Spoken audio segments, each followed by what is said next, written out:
Internet puede ser un baúl del terror. Una de sus historias más prominentes son la de los niños de ojos negros. Muchos piensan que empezó como un creepypasta, pero en realidad nació en el año 1998 como una historia real. O al menos, quien la cuenta, y esto es lo más interesante, asegura hasta el día de hoy que es verídica. Se trata de Brian Bethel, un periodista de tremenda reputación que escribió una anécdota horrible que vivió en su natal Abilene, en Texas, una ciudad de apenas 100,000 personas. Hoy, 20 años más tarde, su historia sigue causando terror.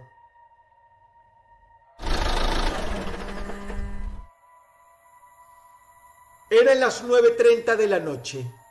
Se hallaba dentro de un estacionamiento vacío. El señor Bethel se encontraba dentro del carro con la luz encendida, organizando sus cosas tranquilamente, cuando de pronto da un respingo al escuchar que alguien golpea la ventana de su auto. Eran dos jóvenes. Bethel los describe como en esa edad extraña en que un chico puede tener 12 como puede tener 14 años. En esa franja, uno era más alto que el otro. Bethel pensó, al ver que sus ropas no eran muy buenas, que querían dinero. El niño más bajo, que estaba detrás, se quedaría callado toda la conversación. El que hablaba era el más alto. Ese comenzó a sonreír. Bethel bajó un poco el vidrio y le preguntó qué deseaba. «Buenas noches, señor. ¿Qué tal? Tenemos un problema», se presentó el chico. Su voz era calmada y su dicción ejemplar. «Mi amigo y yo vinimos a ver una película aquí en el mall, pero se nos olvidó la plata y necesitamos regresar a casa para buscarlo. Como notamos que usted ya se iba, pensamos que no le molestaría. Será un momentico. ¿Nos puede llevar?». No era solo el modo adulto en que ese niño se expresaba, tan incaracterístico de su edad. Era algo más. Brian sintió de pronto, sin saber por qué, una sensación de alerta que casi degenera en pánico. Un ardor que empezó en sus muslos y trepó hasta su espina dorsal y cabeza. Durante la conversación que seguiría, se sorprendió a sí mismo, avergonzado, que se apretaba las manos entre sí para ocultar que éstas le temblaban. Él es periodista. Su trabajo requiere que hable con mucha gente, niños incluidos. Algo lo sorprendía atrozmente de este muchacho, en especial por el modo como sonreía cada vez que terminaba de hablar. Era como si de alguna manera dijera: «Sé algo y no te va a gustar para nada». El periodista afirma que esto requirió de toda su fuerza de voluntad. Para que lo entiendas mejor, ¿alguna vez te ha pasado que no quieres hacer algo, pero que de todos modos, por presión, cedes y lo haces? Él dijo que nunca antes había sentido tal cosa de manera tan brutal, tan colosal, y que cada vez que el niño hablaba era peor. Le costaba inmensamente decirle que no. «Señor, por favor, déjenos entrar. Estaríamos muy agradecidos si pudiera darnos un aventón». Pero entonces Bethel escribe con orgullo, rememorando los hechos, que contestó: «Lo siento, no los puedo ayudar». En ese momento sintió algo extraordinario. Para empezar, la cara del primer niño fue de sorpresa. Se tomó el atrevimiento de insistir, como si no fuera a soltar una presa tan fácilmente. Vamos, señor, por favor, déjenos entrar, insistió con voz suave. Solo quiero que nos lleve a casa de mi mamá. Va a tomar menos tiempo del que cree. Brian Bettel afirma que en determinado punto, durante el intercambio, él, negándose casi como si estuviera pidiendo perdón, se sorprendió al notar que estiraba la mano para abrir el seguro de su auto. Cuando esto sucedió, tiró el brazo hacia atrás asustado, como si de pronto hubiese cobrado conciencia de lo que hacía. Y aquí, según describe el periodista, es cuando lo más extraordinario ocurrió. La cara del niño 1 fue de rabia. La cara del niño de atrás, el que estaba callado, fue de nervios, como si dijera: lo imposible acaba de suceder. Nos pillaron. Brian acerca la cabeza al vidrio y entonces, con creciente horror, se da cuenta, gracias a las luces de neón y las farolas de afuera, de lo más espeluznante que jamás vería en su vida, de algo que hasta ese momento no se había percatado. El niño de enfrente tenía los ojos completamente negros. Bettel giró la llave, encendió el auto y hoy, 20 años después, dice que agradece todos los días de que no hubiese nadie caminando detrás del auto, porque si no, habría cometido homicidio involuntario al atropellarlo. El sujeto salió de ahí a toda velocidad. Lo curioso es que desde que Bettel publicó esta historia, más de 100 personas, no solo en Estados Unidos, sino otros países, dijeron haber tenido sus propios encuentros con niños de ojos negros. Y todas se parecen. ¿Qué opinas tú? Pero sobre todo, ¿qué habría pasado si Brian Bettel los dejaba entrar? Si esta historia es real, ¿cuánta gente habrá sido víctima de estos individuos? El mejor indicio para catalogar la siguiente como una anécdota real es que se llamó a la policía producto de un hecho que ocurrió en las afueras de El Paso, Texas, en el mes de diciembre del año 2014.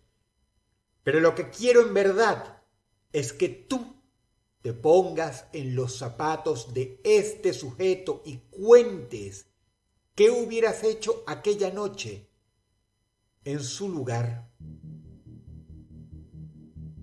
Trabajaba en un autoservicio. Su turno empezó a la medianoche. Él dice que ha visto muchas cosas, pero que esta anécdota no solo se lleva la torta, sino que es la más terrorífica de su vida. Eran pasadas las 1. Todo iba normal. Rememora que la tienda llevaba por lo menos 45 minutos sin ningún cliente, cosa que en una estación de servicio de la carretera era más que usual. Pero se está acercando una anciana. El sujeto sale del mostrador para abrirle la puerta. La señora tiene la piel arrugada y es rara. Está usando bufanda, guantes de mujer y uno de esos lentes de sol enormes que le cubre buena parte de la cara. Más allá de que llevar lentes de sol en plena noche es raro, el sujeto cuenta que las malas vibras que sintió lo perturbaron. Dicho y hecho. La señora dijo: ¿podrías por favor salir un momento conmigo y revisar mi automóvil? Creo que algo anda mal con él. El tipo cuenta que la voz de ella era, y cito, profunda y cancerosa. Cortésmente declinó. Le dijo que la política indicaba que no podía dejar la tienda sola en ningún momento, pero que si quería podía usar el teléfono sin problemas. La señora contestó, ok, y caminó hacia el baño. Sale luego de 5 minutos.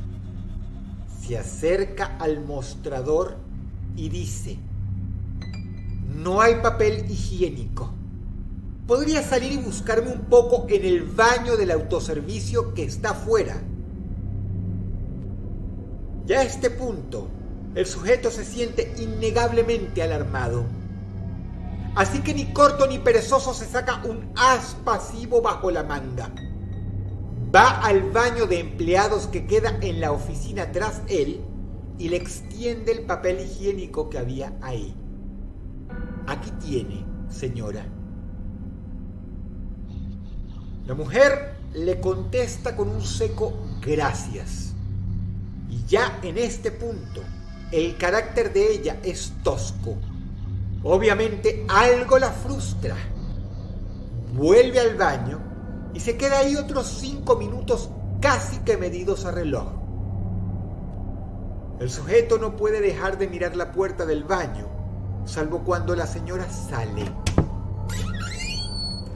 Ella se pone a dar vueltas por la tienda y él obviamente se da cuenta que sin recato alguno, la tipa se le queda viendo fijamente. Luego de unos 15 horrorosos y largos minutos, en que la mujer está dando vueltas mirando entre comillas los anaqueles, finalmente sale de la tienda.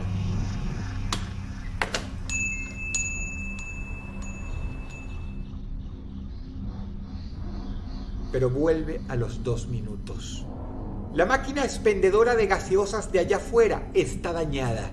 Anuncia: podría salir a ayudarme. Le di dinero y no me está dando lo que compré. El tipo dice que si hubiese sido cualquier otra persona, habría salido sin problemas, pero que a pesar de que lo oprimía un sentido de la obligación terrible, algo por dentro le gritaba que bajo ningún motivo, razón o circunstancia debía salir del resguardo de la cámara de seguridad. Nuevamente se apoyó en su vieja confiable. Lo siento, no puedo salir de aquí. Es política de la tienda. Él afirma que eso puso de visible mal humor a la tipa. Para hacerla corta, el sujeto afirma que ella, durante los siguientes 30 minutos, intentó otras 2 veces hacer que saliera. Llegó un punto en que amenazó con hablar con su gerente y que él amablemente le ofreció darle el número de su celular, pero que ni siquiera iba a salir tras el mostrador.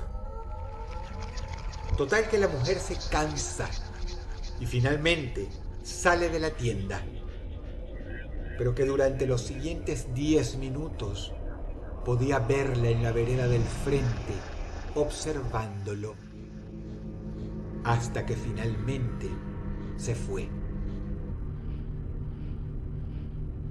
La noche transcurrió sin problemas. Incluso llegó a atender a un camionero a eso de las 5 a.m. Cuando finalmente tocan las 8 de la mañana y es su turno para salir, el sujeto se aproxima a su camioneta, que está a unos 20 metros allá, en el estacionamiento trasero. Y entonces, apilados en el asfalto, cerca de su vehículo, ve que hay una bufanda impecablemente doblada, con guantes de mujer y unos anteojos puestos encima. Los reconoce al instante y comienza a sentir el pavor acumulado en la carne. Eran de la anciana. Y a esas tres cosas se agregaba algo más: el cabello de ella, o por lo menos lo que ahora sabía que era una peluca abandonada al lado. Trata entonces de imaginártela, sin guantes, sin lentes y sin pelo. ¿Quién era esta señora? ¿Y por qué insistía tanto en que el tipo saliera de la tienda? Tú, independientemente de si eres chico o chica, hubieras tenido el mismo carácter que él. Admítelo con el corazón en la mano. Habrías cedido a la presión y hubieras acompañado a la señora fuera de la tienda.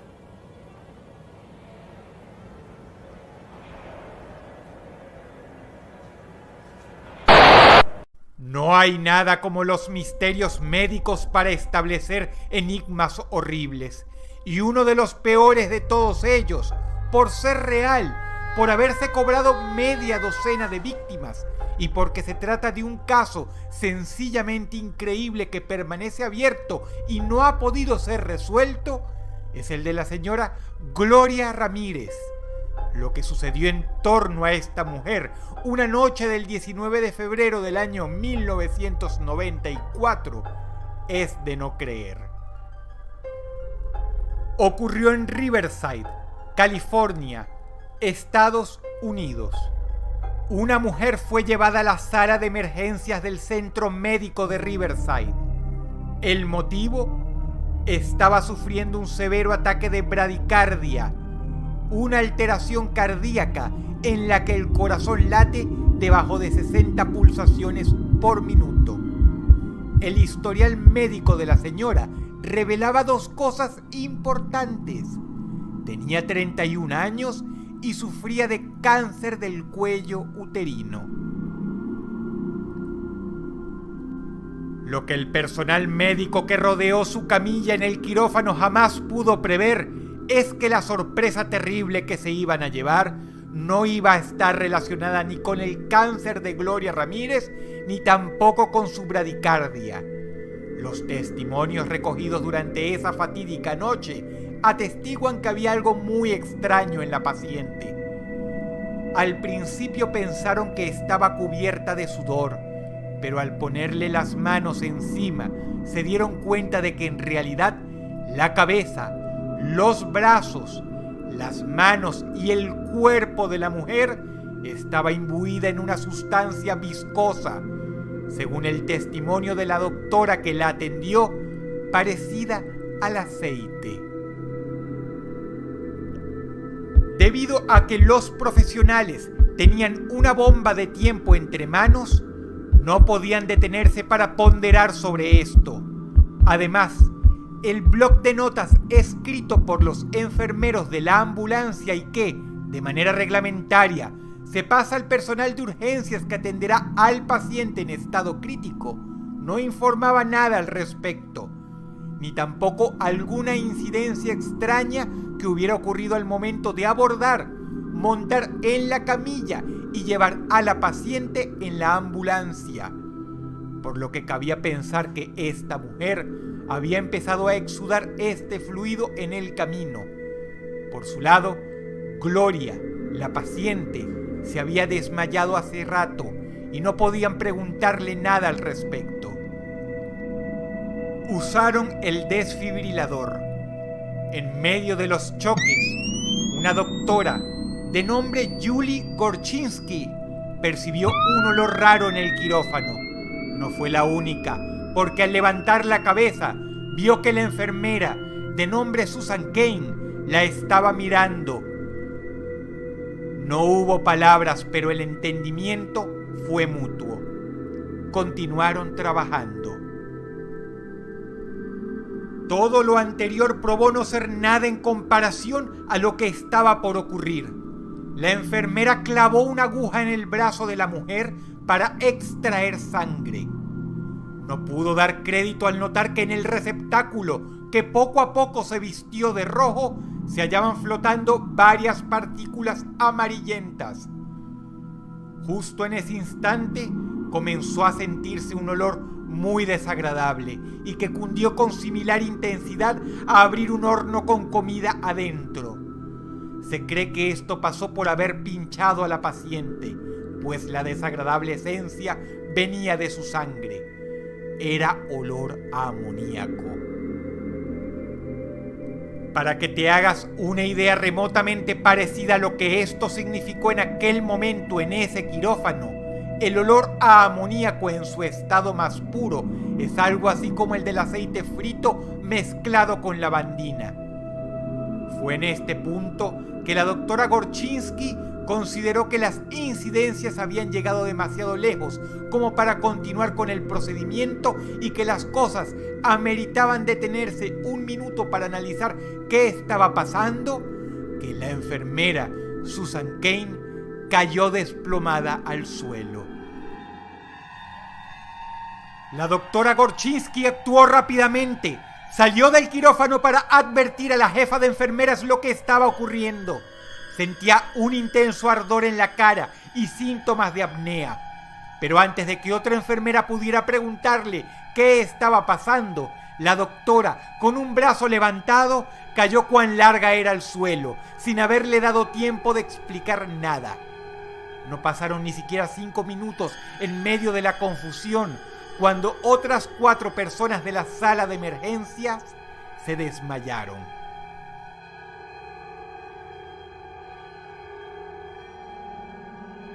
Esto fue sin dudas horrible, porque un terapeuta que atendía una emergencia en el quirófano de al lado, el doctor Maureen Welch, se desmayó en medio de una operación. Afortunadamente, gracias al olor, no les tomó mucho tiempo determinar qué causaba el problema, por lo que alguien alcanzó a golpear con el dorso del puño el botón de alarma. La alerta cundió en todo el hospital y el personal médico, arriesgándose a lo que fuera, sin poder improvisar más en el estado de alerta vigente que cubrirse con un tapabocas, evacuaron a todos los pacientes del área. Tristemente, Gloria Ramírez, la gran protagonista de esta historia, murió sola en el quirófano durante el solitario y silencioso transcurso de las horas en que toda un ala del hospital había sido abandonada. Pero las sorpresas y las consecuencias de este macabro incidente apenas estaban comenzando. Sea quien hubiera sido Gloria Ramírez y lo que se llevó a su tumba, los efectos de su mórbido secreto estaban lejos de terminarse. Para comenzar, huelga decir que al realizarle una autopsia, los médicos forenses, imbuidos en trajes especiales, dictaminaron que la causa de muerte no había sido radioactividad ni envenenamiento masivo. No en balde, ellos pensaban que esta iba a ser definitivamente la respuesta. Pero resulta que el motivo de muerte no podía ser más natural, visto y considerando el cáncer de cuello uterino que sufría, una falla en los riñones. Lo que sea que hubiera tenido esta mujer en la sangre, no la había matado. Gloria Ramírez, al parecer, convivía con su propia sangre perfectamente bien. Esto es especialmente extraño, teniendo en cuenta lo que sucedió a todas las víctimas que se cobró sin quererlo aquella noche en la sala de emergencias. El personal médico que la atendió tuvo que pasar varios días en unidades de vigilancia intensiva. La doctora Gorczynski fue la más afectada. Sufrió hepatitis y necrosis ósea. Una es una enfermedad inflamatoria que afecta al hígado y la otra una enfermedad degenerativa en los huesos. ¿quién era Gloria Ramírez? ¿Por qué su cuerpo exudaba un líquido aceitoso? ¿Por qué su sangre tenía partículas amarillas flotando? ¿Y a qué se debía ese olor a amoníaco en su sangre? Nadie lo sabe. Hay una teoría, pero lamentablemente, y aunque cierto sitio la cita como la explicación que resolvió el misterio, está muy, pero muy lejos de hacerlo oficialmente. Dicen que uno de los medicamentos que la señora Ramírez tomaba para tratar su cáncer, DMSO, mejor conocido como sulfóxido de dimetilino, un remedio contra el dolor, entró en contacto con el oxígeno que le suministraron en la ambulancia, creando un compuesto llamado dimetisulfona, y que luego, mezclado con los choques eléctricos del desfibrilador, se evaporaron dando nacimiento a una especie de gas tóxico. Huelga decir que muchos médicos han descartado esta explicación. El ser humano no es una probeta, por no decir que esto no explica la sudoración aceitosa de la paciente. Además, hay gente que denuncia que este incidente tuvo ocultamientos importantes que empezaron desde la autopsia. El hecho pasó a la posteridad como el caso de la dama tóxica. Es tenido por uno de los misterios médicos más grandes que existen, y es 100% real. Maine es, a menudo, el lugar preferido de Stephen King para relatar sus historias. Muchos de los más famosos monstruos de su literatura vienen de ahí o se accidentaron ahí. Pero no fue la imaginación del autor lo que le dio al estado de Maine su fama. Fue al contrario. Son las constantes anécdotas de este lugar lo que alimentó la imaginación de él. Si te gustan los temas de acontecimientos extraños y los buscas activamente en internet, habrás notado que de Maine vienen muchas historias recopiladas a lo largo del siglo XX. Algunas se encuentran a través de reportes policiales, otros de noticias extrañas que aparecen de cuando en cuando en noticieros locales. Lo que te voy a contar hoy es el testimonio de un taxista veterano de ese estado. El hombre tiene 78 años. Ya se retiró, pero en el año 1993, cuando tenía 53, le ocurrió algo que jamás podrá olvidar. Y hasta el día de hoy lo sigue contando, conmovido. Escucha su historia. Le tocaba hacer turno de la noche. Eran las 9 p.m., bastante temprano. Por radio, la agencia le informa que tiene que ir a recoger a un tipo en un pueblito llamado Seboís. Le va a tomar una buena hora y media conducir hasta allá, pero el cliente lo reservó, así que va, no sin antes ser advertido por radio que cargue el combustible porque Seboís es tan pequeño que ni siquiera tiene estación de combustible.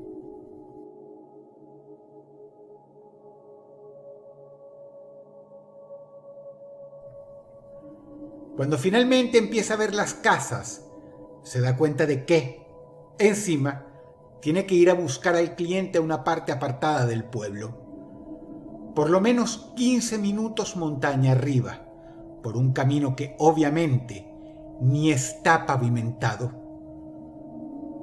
El hombre hoy cuenta que, en esa noche del año 1993, se estaba sintiendo molesto porque tocó la bocina por lo menos 5 minutos fuera de la cabaña de mal aspecto del sujeto que pidió el taxi, hasta que, por fin, se dignó aparecer.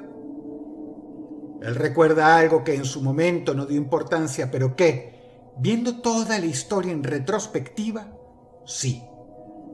El tipo no apareció abriendo la puerta principal de la cabaña, sino que emergió desde los matorrales.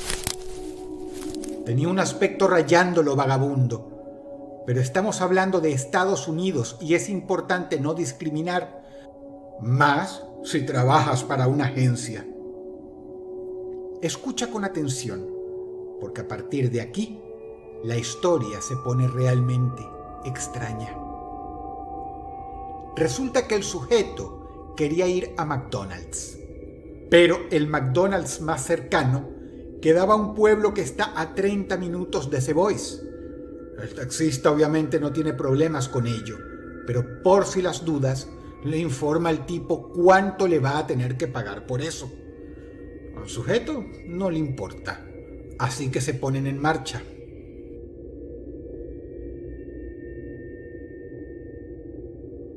Cuando finalmente llegan al McDonald's, el tipo no quería bajarse ahí, sino que le pidió al taxista que pasara por el autoservicio o automac, como se le conoce. Cuando llegan al altoparlante, el tipo pide lo siguiente, y es increíble como hoy, más de 25 años después, el taxista lo recuerda. 85 hamburguesas de queso, 100 papas grandes y 15 cajas de 20 McNuggets. La empleada de la franquicia contesta por la bocina si el tipo está hablando en serio y le pide que espere. Llega el manager. El manager le informa, también por la bocina, que preferiría que primero se bajara y pagara por la orden. Escucha esto. Contra todo pronóstico, el tipo se baja del carro y lo hace. El taxista recuerda que preparar toda esa orden demoró por lo menos 30 minutos. Él se quedó esperando en el estacionamiento hasta que vio al sujeto y a varios empleados aproximarse cargando todo.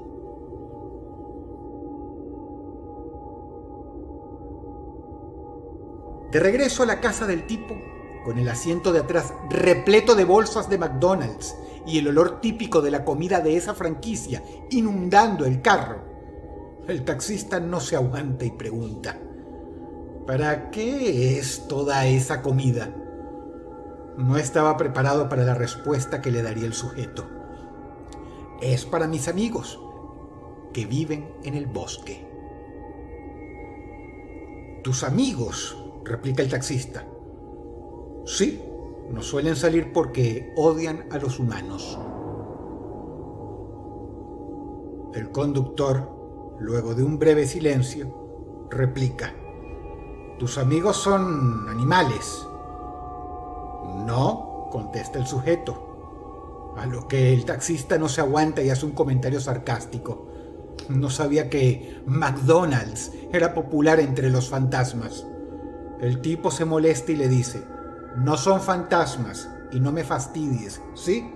Ellos me salvaron de los demonios que viven en mi casa. Luego de un silencio, el taxista replica: ¿así que lo único que quieren son hamburguesas y papas como pago? Sí, ellos son muy buenos conmigo. El resto del viaje transcurre sin mayor diálogo. El taxista está apenado. Obviamente el tipo está loco y se está gastando lo que deben ser sus últimos ahorros en esto. Al llegar a la cabaña, el sujeto le paga un extra para que lo ayude a bajar las bolsas y ponerlas en el piso a unos 10 metros del carro, cerca de los árboles. Todo estaba casi a oscuras. El sujeto ni siquiera había dejado una luz encendida en la cabaña. Entonces, cuando el taxista está terminando de descargar las últimas bolsas, en plena oscuridad, escucha ruidos. Y lo que a continuación describe como el inconfundible sonido de un montón de manos abriendo bolsas.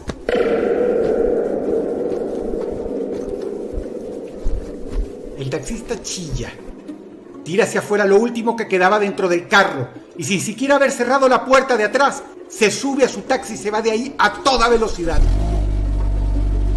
Le contó lo que sucedió al operador.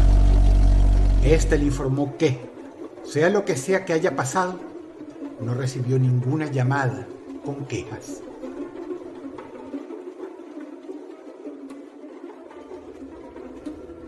El tipo asegura que su historia es real. Y más de 25 años después, tras haber trabajado de taxista por más de 20 años, la recuerda y la recordará hasta que muera.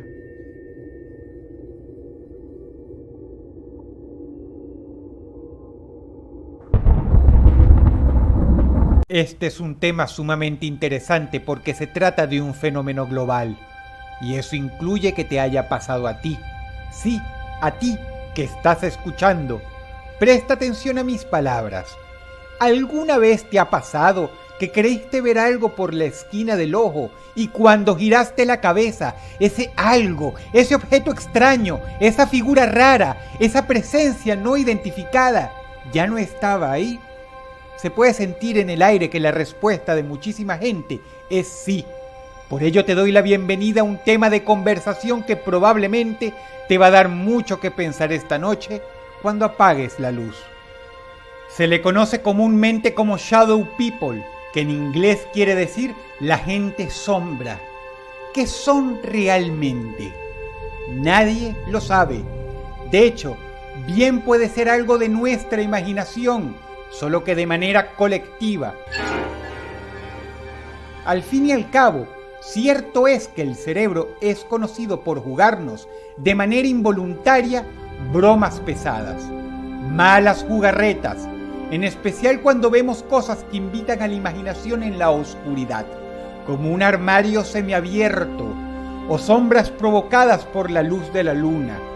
Pero la gente sombra es lo que se ha reportado que sucede cuando a una persona le pasa que ve cosas por el rabillo del ojo, como te ha pasado a ti, como me ha pasado a mí, solo que con más frecuencia que la media normal. Imagínate lo siguiente. ¿Qué sucedería si de repente esa cosa que tuviste moviéndose por la esquina del ojo, en lugar de desaparecer cuando tú volteas la cabeza para mirarlo, no desaparece, sino que continúa ahí? ¿Cómo crees que reaccionarías tú? Es más, ¿qué harías si no solo no se va, sino que esa cosa extraña, sin forma aparente, empieza a moverse hacia tu dirección? Es lo que las personas que dicen sufrir este fenómeno constantemente reportan. Es así como nació el término Shadow People. Cuando tú giras la cabeza y en lugar de irse, la presencia se sigue moviendo por pocas fracciones de segundos adicionales, suficientes como para que una pequeña serie de experiencias que pasan de vez en cuando se transformen en algo horrible. Muchos dicen que se trata de un fenómeno colectivo, que le pueden ocurrir a las personas que tienen imaginación hiperactiva, o en casos más graves, que sufren síntomas de alucinaciones. Pero de ser así, entonces huelga decir que le pasa a muchísima gente. No en balde, el tema de los Shadow People se hizo particularmente famoso porque cuando finalmente se destapó el tópico, todo el mundo, gracias a la ayuda de Internet, reportó sus propias anécdotas. Sumaron muchas miles de ellas, y varias son bastante horribles. No porque haya pasado algo malo al final. Después de todo, no ha habido persona hasta el día de hoy que haya sufrido un daño por uno de estos supuestos fenómenos, sino porque cuando el mal empeora y las presencias se hacen más sólidas, hay gente que dice que incluso los pueden escuchar por la casa. Más allá de la explicación científica para dilucidar este hecho, hubo inevitablemente quienes dijeron que se tratan de seres de otra dimensión. Hay quienes dicen también que son extraterrestres, pero obviamente son teorías sin ningún fundamento en lo absoluto. Lo único cierto acá es que muchos hemos experimentado este fenómeno, y lo que se ha descrito hasta el cansancio como pequeñas taras de la imaginación han resultado ser algo bastante extraño que a algunas personas les pega bastante más fuerte que a la mayoría. El término Shadow People es un simple decir. Algunas de estas figuras tienen formas de personas, otras parecen arañas del tamaño de un gato y otros tienen formas remotamente geométricas. Varían en tamaño y volumen. Todos están de acuerdo, sin embargo, en que se mueven sumamente rápido. Hay quienes dicen que estas presencias bizarras no son producto de la imaginación, sino que se tratan de cosas muy reales, que son por lo general invisibles al ojo humano, pero que están alrededor nuestro siempre. Las pruebas que ellos arguyen es que existen fotografías de estos eventos. Que algunas sean reales o no, es tema para alguien entendido que pueda dilucidar si se trata de una farsa. El hecho es que la fotografía más perturbadora jamás tomada de una sombra viene de un estadounidense llamado Billy Sanderson, quien el 30 de agosto del año 2011 dio a conocer un hallazgo sumamente inquietante. El hombre, asustado por lo que reveló una fotografía, decidió acudir al internet para buscar una respuesta a lo que sus allegados no supieron explicar. Más temprano que tarde se topó con el fenómeno Shadow People y se sintió identificadísimo con las historias que contaba la gente. Así que él escribió una carta que decía lo siguiente: siempre me topé con sombras extrañas desde que he vivido aquí. Todo el mundo se reía de mí hasta que un día de Acción de Gracias mi hija le tomó una fotografía a su novio. Cuando ella me mostró la foto, me preguntó: ¿qué es esto? Se refería a una alta y oscura sombra de un hombre que se asomaba sobre la cabeza de su novio y que se elevaba hasta el techo. Se veía terrorífico. Yo le contesté: esa es la sombra que yo he estado viendo. Ahora la gente ya no se ríe de mí. Yo veo esta presencia casi siempre en nuestro dormitorio. Comparto esto porque quiero que la gente sepa que es real. Si alguien sabe más sobre esto y me puede indicar cómo deshacerme de ello, por favor, contáctense conmigo. La carta termina ahí, y muy desafortunadamente para el señor Sanderson, nadie le ha sabido dar una solución a su última pregunta. Sea esta una foto retocada o sea real, es un tema interesante y aterrador, porque a todos nos ha pasado, aunque sea en una diminuta medida, que creímos ver algo por el rabillo del ojo o que de hecho vimos algo por el rabillo del ojo. Quizá alguien en la audiencia tenga algo más que contar, o quizá a ti esta noche te suceda algo en la soledad de tu cuarto que valga la pena escuchar algún día. Hay una razón por la que el locutor Art Bell es tan legendario. Él ha atendido algunos de los casos más llamativos, terroríficos y fascinantes en la historia de la radio. Durante largos años de carrera, en los que trabajó en programas como Costa a Costa AM y Materia Oscura, se forjó reputación como persona de confianza, que generosamente abría las líneas telefónicas para que los radioescuchas de la noche llamaran y le contaran aquellas mórbidas cosas que no los dejaban dormir. Él fue quien atendió a Mel Waters del famoso caso del hoyo de Mel. Y él fue, además, quien atendió lo que se considera hoy día como uno de los llamados más espeluznantes y terribles de la radiodifusión, llamado que cierra con una anécdota para nada tranquilizadora y que Art Bell cuenta entre los momentos más desagradables de su carrera. Y tú lo vas a ver y escuchar ahora mismo. El programa Costa a Costa empieza a las 10 de la noche y acaba a las 2 a.m. Esta llamada telefónica ocurrió a primeras horas de la madrugada. Un individuo, quien se escuchaba profundamente perturbado, había establecido comunicación. El hombre tartamudeaba, Uno podía inferir que se hallaba en aprietos. Dejó las cortesías a un lado, advirtiéndole a Art Bell que no disponía de mucho tiempo. El locutor preguntó educadamente si estaba ante un bromista.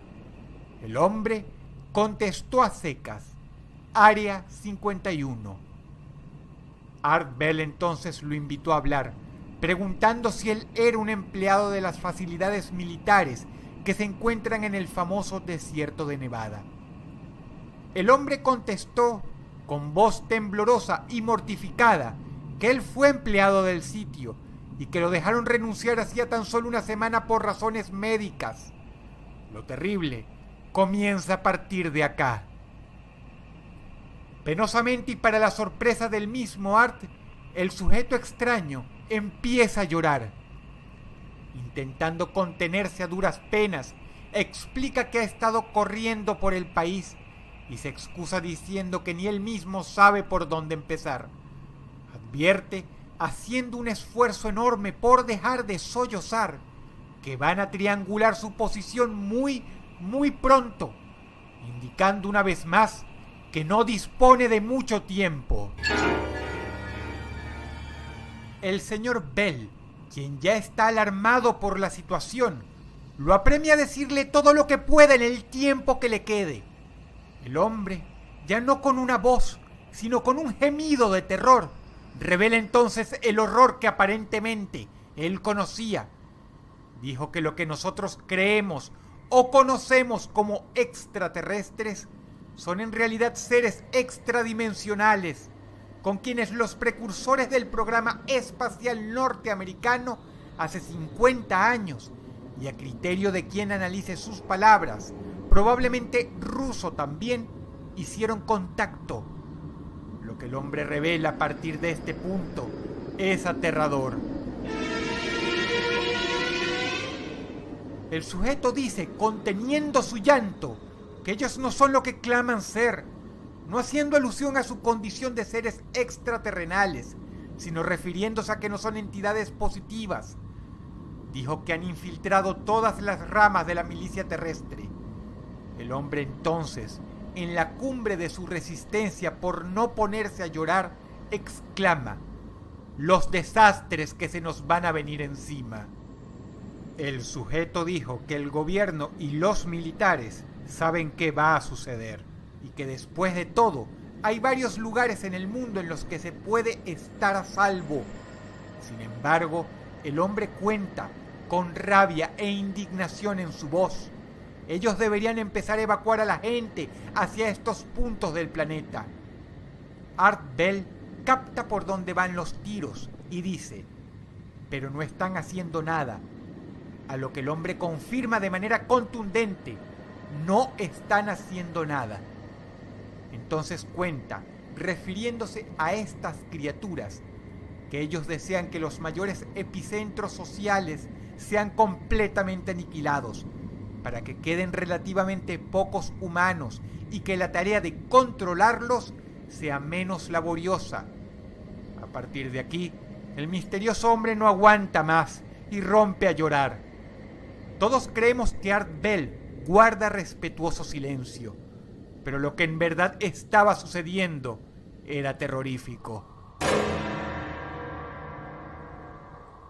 Pasó algo que jamás había sucedido en la historia del programa. La señal se perdió, pero no me refiero a la caída de la llamada del supuesto empleado del gobierno, sino a la transmisión completa de la estación radial. En ese instante, y esto es historia, Costa Costa AM salió del aire. Y lo más agónico es la manera como se interrumpe la voz del hombre, quien decía: yo empecé a... seguido de silencio total. Las líneas de transmisión de la estación de radio estaban muertas. La voz de Art Bell no se escuchó más. Los llantos del misterioso hombre tampoco. Puede sentir la horrible expectativa del silencio. Pasaron varios minutos. La transmisión se logró restaurar gracias a un sistema de repuesto. Comienza una música, seguido de la voz de Art Bell, quien notablemente sorprendido lo pone todo en palabras. Algo nos tiró del aire. Otro radioescucha, o quizá algún asociado del programa, estaba ahora acompañando a Art Bell al aire. El hombre, quien se nota asustado, es más directo que el locutor. Tuvo que haber sido algo del gobierno, afirmó. Art Bell, enojado, preguntaba frenéticamente: «Tú estabas escuchando, ¿verdad?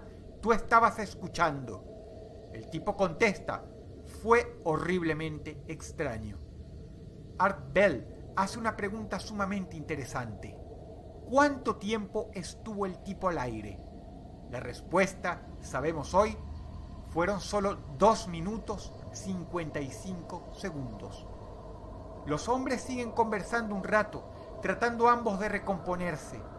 La transmisión termina con Art Bell reiterando: «En todos los años que llevo haciendo esto, jamás había ocurrido tal cosa». Sea real la llamada de este misterioso hombre o una casualidad francamente extraordinaria, todo lo que has escuchado fue verdad, pasó y quedó registrado en los anales como uno de los momentos más raros en la historia de la radiodifusión. Si quieres oírlo, puedes hacerlo siguiendo el link en la descripción de este video. Tú serás el juez. Quienes la han sufrido le tienen total terror. Ocurre generalmente cuando nos despertamos demasiado temprano por la mañana y nos volvemos a dormir tan solo segundos después. La impotencia, el miedo y la desesperación son sus características, y en algunas ocasiones ocurre durante ella aquello que está varios escalones más arriba de las pesadillas, los terrores nocturnos, los sueños que son capaces de hacernos despertar gritando, y sumado a no podernos mover en lo absoluto, es como dormir estando conscientes de que estamos dormidos, pero hallándonos sin ninguna capacidad sobre nuestras extremidades. Se trata de la parálisis del sueño. Hay quienes fuerzan su propio insomnio si eso garantiza poder evitarla. Es como vivir una película de horror, pero en la vida real. Existe y causa terrible malestar emocional y estrés a quien la padece. La parálisis del sueño viene en distintas formas. Hay quienes simplemente no pueden moverse. Sienten en carne propia cómo sería ser cuadripléjico. Ocasiona un miedo que deviene de una sensación casi sobrenatural.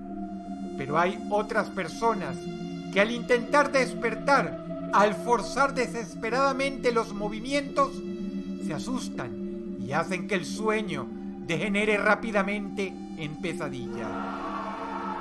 Esto ocasiona que la persona que está paralizada en verdad crea que en la impredecible oscuridad de la habitación hay alguien con él o ella. Lo que sea que amerite una pesadilla para esa persona particular. Un ladrón, un violador o directamente un fantasma o monstruo, acercándose lentamente por el borde de la cama, mientras, repito, estamos completamente impedidos de movernos. El miedo que estalla irrefrenablemente en quien sufre constantemente de parálisis de sueño degenera para algunas personas en alucinaciones. Un sujeto que ha sufrido este mal durante toda su vida y que ha tenido que vivir con semejante cosa para lo que la ciencia médica no ofrece ningún alivio, da un consejo espeluznante. Al momento que estés sufriendo parálisis e intentes despabilar del sueño tratando de mover las articulaciones, lo más seguro es que puedas gemir o incluso hablar con muy poca energía. Pero por sobre todas las cosas, lo que nunca jamás debes hacer, aconseja, es tratar de abrir los ojos. La razón es simple. Primero, si lo hicieras, vas a seguir sin poder moverte. Pero sobre todo, si lo haces, es probable que te veas cara a cara con una pesadilla provocada por tu mente.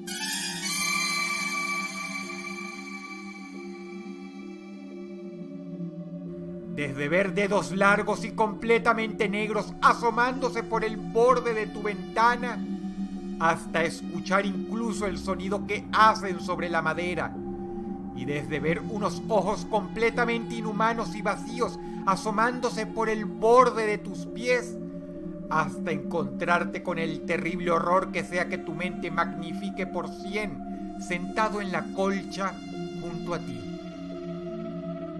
Este mal está en el gran libro de trastornos del sueño. Se le clasifica de parasomnia. El artista Henry Fuseli, hace más de 200 años, lo retrató en un cuadro, el cual deja bastante claro las viejas supersticiones para tratar de explicar el porqué de este mal. Anteriormente se creía que la parálisis del sueño la ocasionaba un duende o demonio que, durante la noche, se sentaba sobre ti. Hoy se la asocia más con el estrés, pero a decir verdad, es poco lo que se sabe. Solo se le ha clasificado en varios tipos. Hay algunas benignas y, como se ha dicho anteriormente, hay otras que tienen capacidad de traumatizar a quien la padece. Otras incluso reportan que quien está paralizado tiene problemas para respirar. Otros, quienes han sufrido constantemente de parálisis de sueño, dicen que es mucho más común que ocurra no solo cuando vuelves a dormirte durante la mañana, o cuando vuelves a dormirte inmediatamente después de lograr despertar luego de haberla sufrido, sino además cuando duermes de espalda. Si estás en otra posición, sientes más presión sobre tus articulaciones y por lo tanto es más fácil poder ayudarte a despertar. Pero figuras humanoides, formas extrañas flotando por tu cuarto, sombras o incluso ruidos horribles o la falsa sensación de que algo mueve tu cama o te toca. Las pesadillas que derivan de la parálisis del sueño son simplemente aterradoras y demuestran que cuando crees que no tienes enemigos, estás equivocada o equivocado. El peor enemigo de la gran mayoría de nosotros es uno mismo. El subconsciente tiene conocimiento de horrores insoportables que a veces ni siquiera sabemos que existen. Es muy posible que a lo largo de nuestras vidas hayamos tenido tiempo para hacer un sinfín de sencillos experimentos accidentales, solo para darnos cuenta de que otras personas también lo han hecho. De esto trata la cita de hoy. Quizá nunca se te haya ocurrido, pero estoy seguro que aparecerán personas que dirán que sí lo hicieron y responderán afirmativamente a las palabras que vas a escuchar ahora. El fenómeno del espejo puede ser sumamente inquietante. Puede producirte miedo, ansiedad o una profunda sensación de extrañeza. Lo sorprendente es que el doctor Giovanni Caputo, del Departamento de Psicología de la Universidad de Urbino, en Italia, publicó en el año 2010 un ensayo sobre esto, dándole así un justo y necesitado lugar en el mundo de los fenómenos extraños de la psicología. La actividad que describe el hombre en sus escritos es casi exactamente la misma que muchos hemos hecho alguna vez. Solo se necesita un espejo. La cuestión es la siguiente: si te quedas viendo fijamente tu rostro por un plazo prolongado, a veces 2 minutos, a veces incluso solo 1, comenzarás a ver cambios extraños en tu cara. La mente es muy a menudo la peor enemiga de cada quien. En el sótano, el subconsciente alberga cosas horribles de las que no estamos al tanto y que nos pueden asustar más que cualquier otra cosa afuera. Por ello es que el doctor Caputo deja muy claro en el informe que esta actividad puede ser sumamente enervante, en especial dependiendo de quién lo haga. Algunos dicen que su propio rostro, luego de una contemplación prolongada, cambia, y que quien nos mira de vuelta ya no es nuestro reflejo, sino una persona tan solo parecida a nosotros, a veces con características desagradables. Ya sean facciones distintas o incluso deformidades extrañas. Otros afirman que el rostro de uno se oscurece casi por completo hasta volverse una silueta completamente negra, como una sombra, un espectro oscuro frente a nosotros, y que esta oscuridad solo se disipa cuando perdemos la concentración o movemos involuntariamente los ojos. Entre los sujetos de prueba que utilizó el doctor Caputo, se encuentra que otros afirmaban que el rostro de uno cambia y se vuelve muy reminiscente al de familiares cercanos muertos. La psicología estipula que la mente está entrenada para conseguir similitudes en formas extrañas. Es por eso que muchas veces la geometría de las nubes nos recuerda a algo en especial: un corazón, un ave, ángeles o incluso un perro. Y lo mismo sucede con los espejos. Por medio de esto, el hombre trata de explicar por qué la mente desfigura nuestro propio rostro cuando uno se contempla. Pero el mismo doctor afirma que esta teoría aún está en pañales, pues se queda muy corta. Después de todo, nuestro rostro es nuestro rostro, una forma extraña que la mente trata de relacionar con un objeto conocido. ¿Hay algún vericueto psicológico muy profundo para explicar por qué la mente, de la mano del subconsciente, desfigura nuestra apariencia frente al espejo tras una contemplación prolongada? ¿O hay algo más tras eso? Que nuestra cara se convierta en algo monstruoso y oscuro, deforme y abominable, extraño y desconocido, o a veces conocido en la viva imagen de un familiar muerto, revela nuestro estado de salud psicológica, como una especie de test de Rorschach, pero mucho más profundo, o se trata de una manifestación desconocida.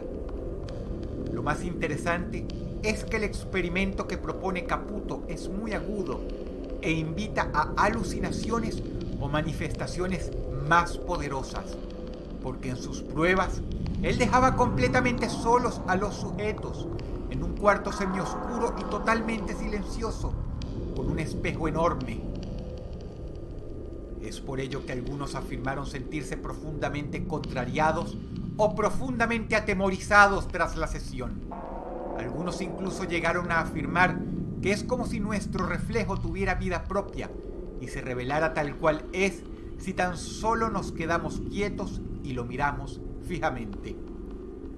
Sin dudas, un experimento muy sencillo que puedes hacer tú misma o tú mismo ahora en la salvedad de tu baño. Elijas hacerlo con las luces encendidas o con cierto nivel de oscuridad, debes saber que te arriesgas a que tu mente te traicione con algo sumamente inquietante. Doris Bitter era una mujer que cuando la historia supo de ella tenía 30 años y 4 hijos. Vivía en Culver City, California, en una casa que vista por dentro era un desastre. Doris tenía problemas con el alcohol, cosa que en su momento hizo que poca gente le diera el beneficio de la duda. Así como Tomás el apóstol, necesitaron ver para creer. Y en un paralelismo similar al de la figura bíblica, los investigadores paranormales se arrepintieron por siempre de haber dudado. Pero si algo quedó del horror de lo que presenciaron en casa de esta madre, fue la oportunidad, a una costa de la salud de uno de los investigadores, de ver uno de los sucesos paranormales más terribles, pero mejor documentados de la historia. Las cosas que supuestamente sucedieron a Doris Bitter son indigestas, difíciles de escuchar, pero para que te hagas una mediana idea de cómo era un día en la vida de esta mujer, figúrate lo siguiente. Doris llega del trabajo. Siendo una mujer sola, es difícil mantener a 4 hijos, pero hace lo que puede. Sufre de estrés. Es una persona muy pequeña, y si uno pudiera verla sin ropa, se horrorizaría de los hematomas y mordiscos brutales, casi negros, que hay sobre su piel. Cuando Doris deja su cartera sobre el mueble, se siente aterrada. Tiene miedo. Sus hijos también. Cenan en silencio. El ambiente es frío y sobre todo tan tenso que deja cicatrices morales. Todos dejan los platos en la cocina y se preparan para ir a dormir. Cuando Doris entra a su recámara, lo que tanto la aterra, lo que tanto teme, sucede. Hoy será una de esas noches. Una fuerza increíble la avasalla. No importa que tantas veces haya sucedido ya, es un poder tan grande que siempre sorprende como la primera vez. La descripción más parecida es que se siente como cuando te chocan con un auto a gran velocidad.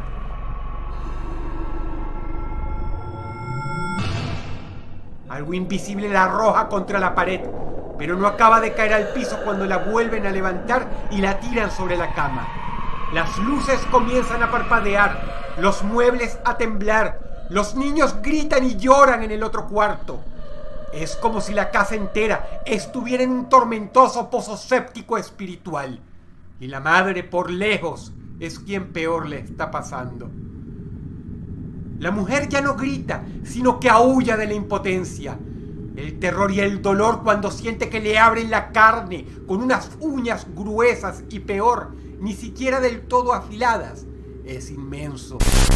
Pero lo peor apenas está comenzando.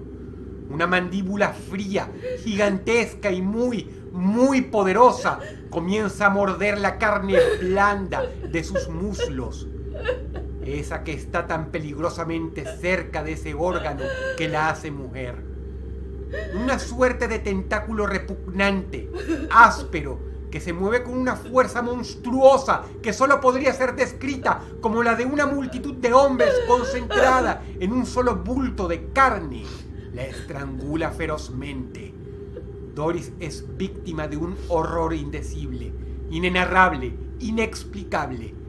Y así como está, aquella cosa adimensional termina su juego previo y finalmente desgracia a la madre introduciendo un apéndice animalesco y gigante en su ya maltratado sexo. Cuando esta mujer acudió a una conferencia de 2 famosos investigadores paranormales, Barry Taff y Kerry Gaynor, y entre lágrimas logró una audiencia con ellos, suplicándoles ayuda porque estaba siendo acosada por un espectro. Estos 2 hombres jamás se imaginaron hasta qué punto llegaba la historia. Doris fue abierta y sincera sobre sus problemas con la bebida, y eso le ganó un claro escepticismo. Pero pensándolo bien, ¿cómo no iba esta mujer a caer en el alcoholismo con todo lo que le pasaba? Taff y Gaynor acudieron convencidos no por Doris, sino por uno de sus hijos, quien dijo que si bien eran una familia con problemas y peleas como cualquier otra, y que su madre sí tenía incidencias de bebida, él una vez, valiente, entró al cuarto para ayudarla durante uno de los episodios, solo para ser revoloteado contra la pared por un poder invisible. Los 2 investigadores, acompañados de nada menos que otros 28 colegas, curiosos tras haber visto fotografías del cuerpo de la mujer, acudieron a la pequeña casa para hacer cada uno sus propias investigaciones. Lo que sucedería aquella noche lo recordarían por siempre con terror. Uno, de hecho, sufrió un desmayo y tuvo que ser llevado al hospital. La teoría de la mayoría es que Doris causaba el problema, pues tenía un formidable talento para generar bestiales cantidades de energía negativa, tan vasta y poderosa que según ellos, lo que puede hacerle a una persona tras muchos años de maltrato, a ella se lo podía hacer en cuestión de minutos. 30 hombres y mujeres al día de hoy dan fe, atestiguan, escriben y juran que las luces parpadearon, que había esferas de luz por todos lados, que varias cosas se movieron y que la atmósfera en la casa era de alguna manera hostil, pesada y muy amedrentadora, como una especie de sensación de peligro constante. 30 personas de distintas escuelas que se dedican a la investigación paranormal tomaron sus propias fotos donde se ve claramente que ocurrieron fenómenos inexplicables. Esta es solo una pequeña porción. Tú misma o tú mismo puedes investigar y ver más material por cuenta propia. De lejos, lo más extraño fue que dijeron haber visto un vapor materializándose en una esquina y que tomaba la forma de un ente de estatura enorme que no tenía rostro, pero sí un torso con una musculatura tal que rayaba en la deformidad. Doris y sus hijos afirmaban que el problema lo ocasionaba precisamente una entidad muy grande y pesada, acompañado de otros 2 espectros con la estatura de enanos. El caso se hizo tan legendario que se filmó una película al respecto llamada El Ente, la cual te recomiendo mucho. En ese film se le cambió el nombre a Doris para proteger su identidad. Esta historia tiene un final triste porque ella y sus hijos se mudaron a Texas, pero en un acontecimiento depresivo que no hace sino confirmar que es ella quien arrastra los portales de estos indecibles poderes, las incomprensibles formas la siguieron hasta su nuevo hogar. Y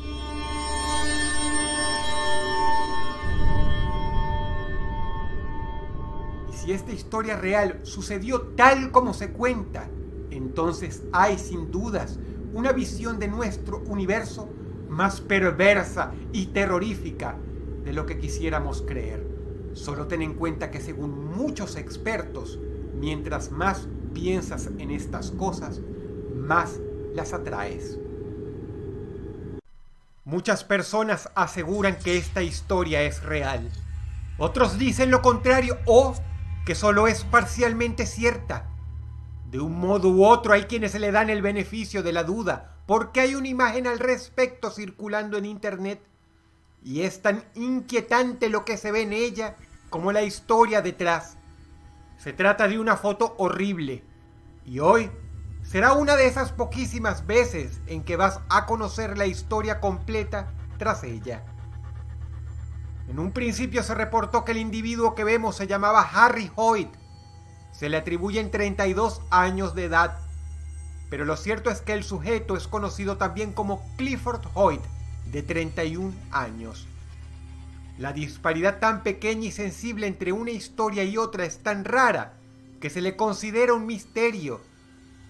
Sea cual sea la versión, se dice que él es un hombre que vio el infierno, lamentablemente a un costo horroroso e inimaginable.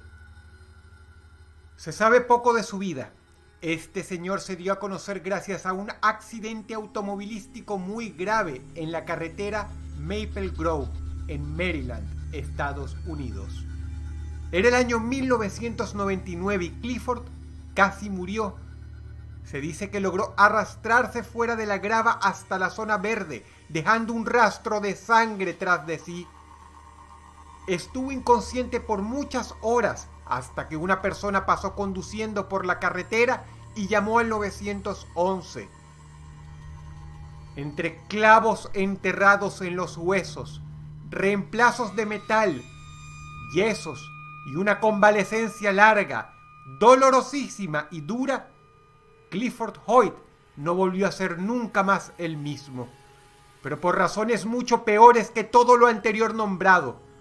Por ahora, solo debes saber que estuvo varias semanas en coma.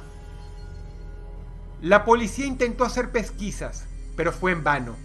Querían saber si el sujeto había estado conduciendo ebrio o si se drogaba.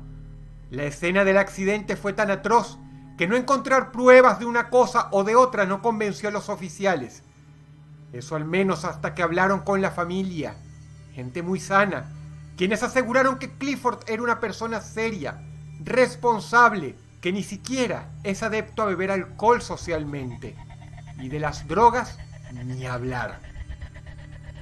Tanto la familia como las enfermeras, que ya estaban familiarizadas con este personaje, creían que el mayor disgusto que se llevaría si despertaba era saber que su carro había quedado completamente inutilizado y que la recuperación completa de su salud física duraría más de un año. No tenían idea de que la miseria, la agonía y el terror absoluto de Clifford iría mucho más allá de pérdidas físicas y materiales. Era de noche cuando un aullido de pavor llenó los pabellones del hospital. Al principio parecía como si estuvieran no matando, sino masacrando a alguien. Los otros pacientes estaban aterrorizados. El personal se precipitó al cuarto de donde venían los gritos.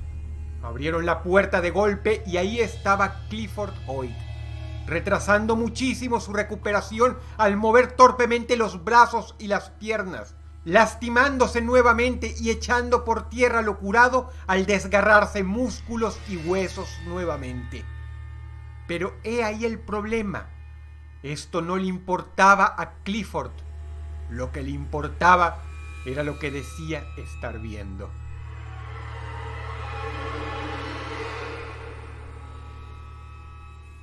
Cuando logró tranquilizarse, sus primeras palabras en muchas semanas fue explicar llorando que él estuvo muerto y que vio cómo era el infierno. Dio testimonio de las visiones crudas, desquiciantes y aterradoras con tanto detalle que era difícil escucharlo.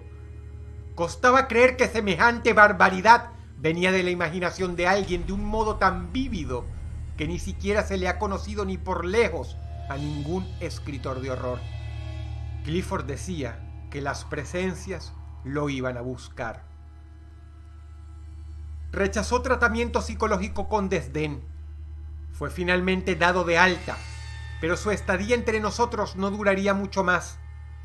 Pocas semanas después, sus vecinos llamaron a la policía quejándose de música a todo volumen. La gente no se explicaba si ellos la oían tan alta como el tipo podía soportarla en su departamento. El conserje o superintendente, como se les conoce allá, llamó al dueño de la propiedad, la persona que lo alquilaba a Clifford. Este, con la llave maestra, se abrió paso y vio el lugar en tan deplorable estado que de una vez, para tener pruebas por si tenía que pedir una justa indemnización, comenzó a tomar fotos. Nada preparó al hombre para lo que vio al llegar a la sala. Ahí capturó la imagen que quedó para la posteridad. Clifford estaba lúcido. Él explicó que abrazaba un bloque de hielo porque sentía que se quemaba. Los espectros estaban tras él, dijo, y la única manera de ahuyentarlos era poner música a todo volumen. Clifford fue internado en un hospital psiquiátrico en Maryland. No se supo más de él. Lo más aterrador de esta historia, sin embargo, es que hay una tercera versión más allá de las dos primeras que te mostré al principio. O más que una versión, una pequeña prueba. The Baltimore Sun es un diario de Maryland, el mismo estado o provincia del psiquiátrico donde se dice que Clifford Hoyt está internado. La noticia data de 1999, el año que se dice toma lugar la historia, y habla de un incidente en la carretera Maple Grove que involucra a un tal Clifford Hoyt. Solo que acá se le cambia la edad otra vez. Dice que al momento del siniestro, el joven tenía solo 17 años. En pocas palabras, el sujeto de esta noticia, si tenemos en cuenta el tiempo que ha pasado, tiene hoy 31 años. Un misterio sin dudas muy peculiar. Este mundo puede ser tenebroso de muchas maneras.